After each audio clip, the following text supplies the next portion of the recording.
Hello everyone. So welcome back. In the last video, we discussed about that how to set up a Salesforce Revenue Cloud. Now let's discuss about the what are the core objects. Means on the basis of that means what are the important, you can say that important objects in a Salesforce Revenue Cloud. So first one is that the first object which we have to consider is product and price book. Okay, product and price book. Product, because in the Salesforce Revenue Cloud we are only talking about the sales. Okay, and sales is what? Sales is what we are selling, and we are selling product. So the product, it's the very important object throughout the, because the product is the base of the revenue cloud. Okay, the product is totally a base of a revenue cloud. So product is very important. Let's suppose that if you are a iPhone or a laptop, Dell, everything comes under the product. Then comes the next thing comes as a price book. Okay, price book is actually in a short term we can say that price book is actually the price of that particular product. Okay, but we have a book for that. Means book, why we have a book for that means why we have this particular specific or different object called price book is because of the thing that let's suppose that we have a product. For an example, in the last video we discussed about an example. Let's suppose that we are purchasing a mobile phone. Okay, you go to the Amazon store and or Amazon website. Okay, and you look for a phone and whose MRP is 1,50,000. Okay, so that is the MRP. Okay, now Amazon is showing some discount. Okay, Amazon is showing some discount to you, and it says that let's suppose 10% discount, so 15,000 will be less, and the product will be 1,35,000.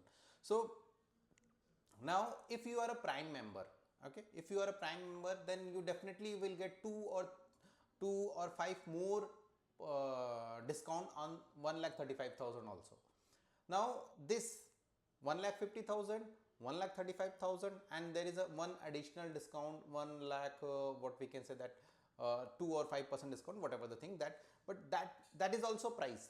So these prices means where we have to store those prices. Okay, let's suppose that in a different company the same product will be at different price. Okay, means in India it will be 1,35,000, but in the in any other country the price will be also different. So single product have multiple prices based on their location, based on their website, because maybe on Amazon it shows 1,35,000, on Flipkart it will show different prices.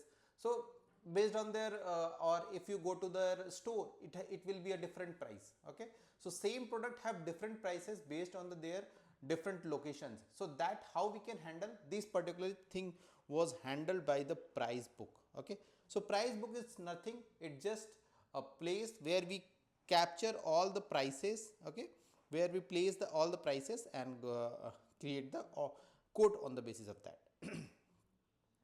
Now the another objects comes in a play in a role is called quote and quote line item. This is the one, quote and quote line item.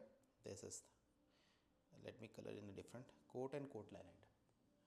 Okay, quote and quote line item is, quote is actually the thing that let's suppose that you either whenever the Salesforce deals, it's think about that either we are dealing with the B2C or B2B model. Okay, we have a two models over there, either we are selling to a customer or we are selling to a business. So whenever we are discussing about that particular product, at that moment let's suppose that we are doing the quotation, meaning the thing is that we are sending a proposal. Okay, where user can negotiate on that or can agree on that particular proposal, meaning that particular proposal, these two things can be happen.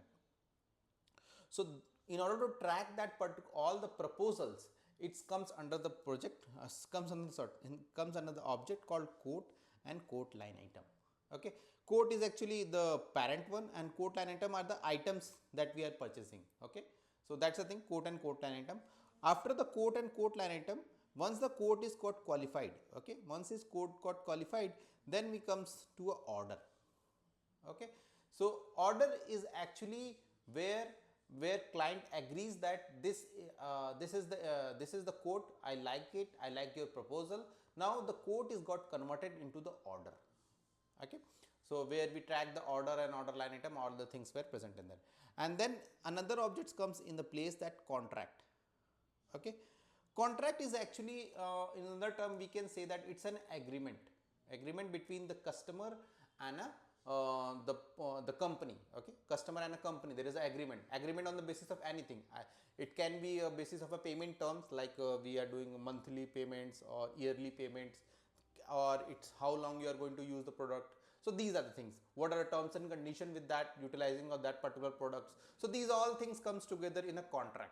Okay, so we have, in order to track those all those things, this will comes under the thing of a contract.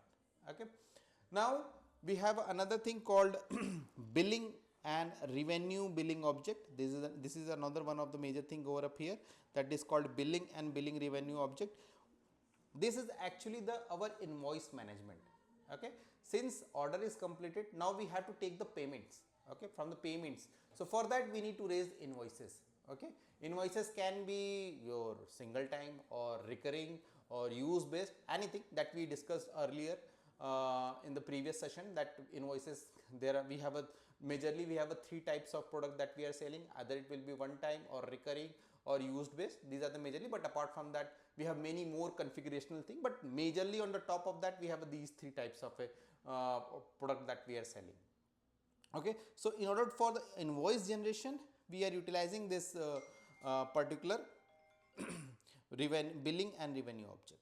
Okay, the next object comes in a picture is that revenue object, that is only, that is it's for the tracking of the automatic revenue recognition. Okay, this is the part of a automatic revenue recognition.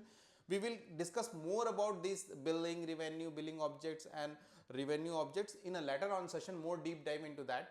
But for a point of now, these are the major objects where Salesforce Revenue Cloud is dealing with. Okay, so in the next object, in the next video, we will discuss more about that, the product configurations that we are going to discuss about that particular. So stay tuned and let's discuss in a next video.